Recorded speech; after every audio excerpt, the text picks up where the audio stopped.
తుఫాన్ కారణంగా పంట నష్టపోయిన ప్రతి రైతును ప్రభుత్వం ఆదుకుంటుందని పర్వతగిరి మండల కాంగ్రెస్ పార్టీ అధ్యక్షుడు శ్రీనివాస్ నాయక్ అన్నారు. 2 రోజుల క్రితం మోంతా తుఫాన్ ప్రభావంతో వరి, పత్తి, మిరప తదితర పంటలు తీవ్రంగా దెబ్బతిన్నాయి. రైతులు అనేక కష్టాలు పడి పండించుకున్న పంట ఒక్క రాత్రిలో తుఫాను వల్ల నాశనమయ్యింది.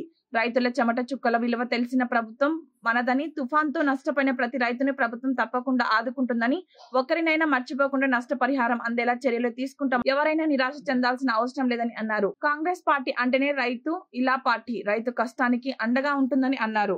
10,000 రూపాయలు జమ అయ్యే విధంగా దళారీ వ్యవస్థ లేకుండానే మేము అందిస్తామని తెలియజేస్తా ఉన్నాను. ఎవరైనా ఇల్లు కోల్పోయినో వారికి కూడా 15,000 రూపాయలు రాష్ట్ర ప్రభుత్వం ప్రకటించింది. అది కూడా ఇవ్వడానికి ప్రజాప్రభుత్వం పనిచేస్తుందని తెలియజేస్తా ఉన్నాను.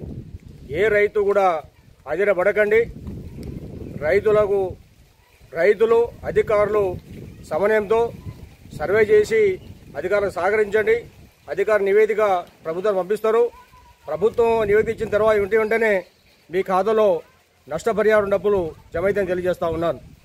ఈ ప్రాంత ప్రజలు, ఈ ప్రాంత రైతు కూలీలు, కౌలు రైతులు కూడా నష్టపరిహారం అందే విధంగా మన ప్రజాప్రభుత్వం పనిచేస్తుందని తెలియజేస్తా ఉన్నాను. నిన్న కూడా మేము కొన్ని గ్రామాలు తిరిగినాం. రైతులు ఆదుకునే దిశగా మేము పనిచేస్తూ ఉన్నాం.